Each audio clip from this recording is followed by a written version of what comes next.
Құрметті қауым, бүгін біз Қарақол өлкесінің тумалары Құрманәліұлы Бағдат ұлдары Қалел мен Гайдарды еске алуға жиналып отырмыз. Өлі разы болмай тірі байымас дейді қазақ халқы. Еске алып Құран бағыштауға келген қадамдарыңызға гүл бітсін. Алла тағала сауаптан жазсын. Әке, сенің жасыңнан асып барам, кезі-кезі келгенде тасып далам, кезі-кезі келгенде жасып қалам. Мына өмірге бәрібір ғашық балаң. Құр алақан емеспін қуаныштан, қуаныштар алдымда құрақ ұшқан, бір арыстан өмірден өткенімен өмір сүріп келеді тірі арыстан. Өкінбе әке, отың бар сөнбейтұғын, ол мәңгілік жанады көрмейтінім. Ұрпағың бар ел менен ер намысын, тірі тұрса қолынан бермейтұғын.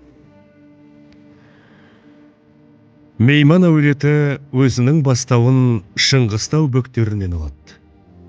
Шыққан тегі тобықты, оның ішінде Көкшер руынан тараған. Мейман атамыз халінің нашарлығынан сезініп, өзінің балалары Құлынтай, Сыдық, Құрманәлі, Тазабекті Көкбай, Жанатбай ұлына аманат етіп табыстап кетеді. Көкбай молда Мейман атамыздың немерелес інісі Еспай бабадан тараған. Өз заманында Абай Құнанбайұлының жақын досы, замандасы болған.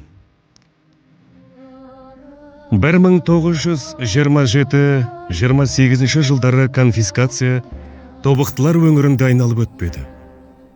Қитұрқы саясат Абай ұрпақтарын қудалауға ұшыратады.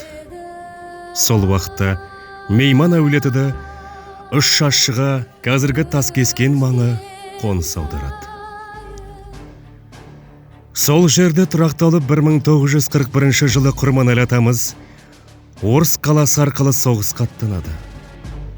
Үш айдан кейін Сыдық атамыз Алтай өңіріне соғысқа кетеді. 1946 жылы Сыдық атамыз отбасына оралады. Құрманәлі атамыз сол күйіше еш хабарсыз кетеді. Іздестіру жұмыстары жүргізілуде. Құлынтай атамыз бала-шағасымен Сарытеректе тұрды. Мейман атамыздың жары Мәриям апамыз да сол Құлынтай атамыздың қолында еді. Соғыс заманында Сыдық, Құрманәлі аталарымыздың жұбайлары Нұрша апа мен Бижани апа бір шаңырақта Бағдари, Күлзия, Бағдат, Сағдат атты балаларына ие болып, үй жұмысымен түздің жұмысын тең бөлісіп, отағаларын жоқтатпады.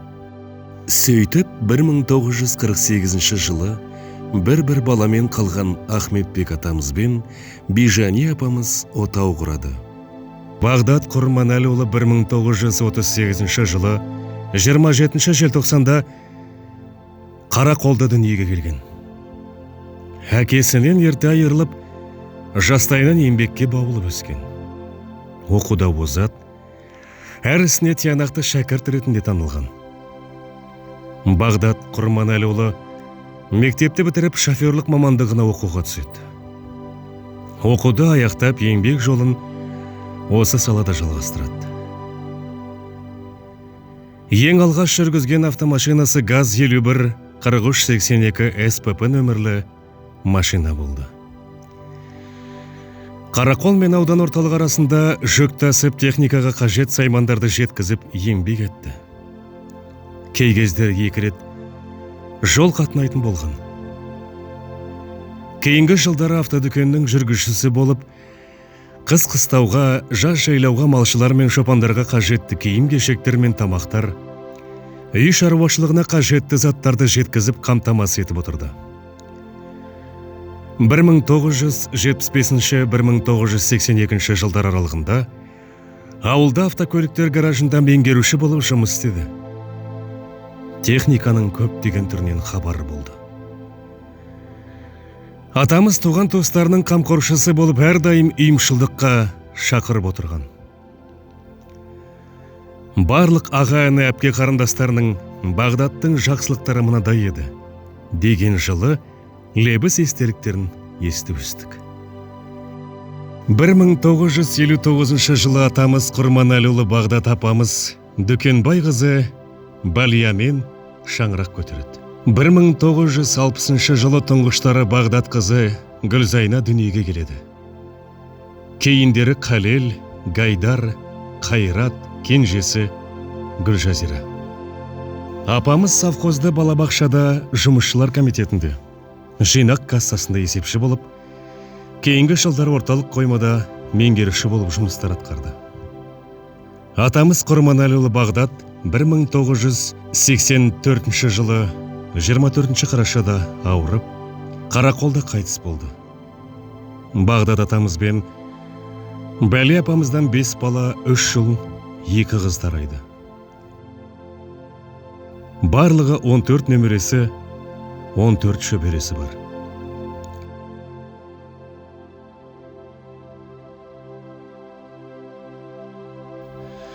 Бағдат қызы Гүлзайна 1960 жылы туған отбасылы, зейнеткер, жұбайы Мұталханұлы Қажымұқан, балалары Арал, Елдар, Аружан. Алматы қаласында тұрады. Бағдатұлы Қалел 1962 жылы дүниеге келді. Мектепті тәмамдап, кейін Аягөз қаласында автокрановщик оқуын аяқтады. 1980-82 жылдары Моңғолияда әскери борышын өтеді. Кейінгі жылдары ауылда шофер автокрановщик қызметін жасады. 1985 жылы отбасы құрып Алматы облысы Мыңбаев ауылында тұрды. Сол жерде қызметте болды. 2000 жылы 25 мамырда дүниеден өтті. Артында қалған ұрпақтары Бағдат, Сағдат атты 2 ұлы бар. Аягөз, Астана қаласында тұрады. Бағдат ұлы Гайдар 1964 жылы 22 наурызда дүниеге келді.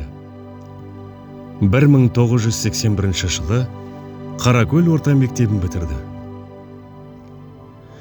1982-84 жылдары Украинада, кейін Байқоңыр қаласында әскери борышын өтеді. Қарақолда токар болып қызмет жасады.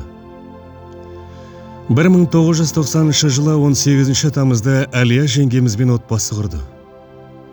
Мектепте мұғалім болып қызмет жасады. 1999 жылы Алматы қаласына көшті. Өзінің жеке кәсібі техника жөндеу орталығын ашып, осы салада қызмет жасады. 2009 жылы 4 ақпанда дүниеден өтті. Артында қалған ұрпағы балалары Дастан, Рүстем, Дарина Алматы қаласында тұрады. Бағдатұлы Қайрат 1966 жылы туған. Отбасылы, әскери зейнеткер, жары Марат қызы Бақытжан, балалары Әділет, Медет, Жәлел, Азамат.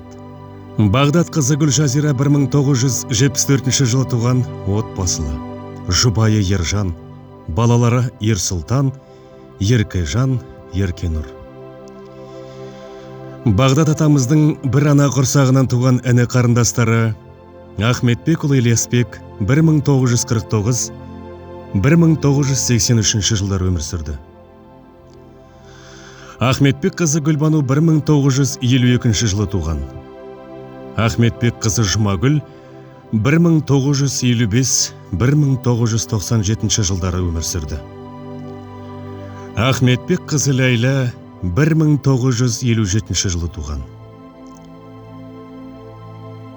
Бір әкенің тәрбиесін 100 мектеп бере алмас дегендей, әкеміздің сөзінен де, жасаған амалынан да, жүрген жүрісінен де тәрбие алған екенбіз.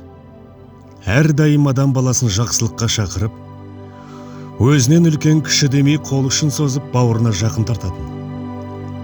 Қолындағысымен бөлісіп, көмек қолына аямайтыны. Ақ жарқын мінезі бәріміздің мәңгі есімізде екені рас. Өзінің қысқа ғана өмірінде бір ғұмырға татырлық іс бітіріп кетті. Артынан ұрпақ қалды.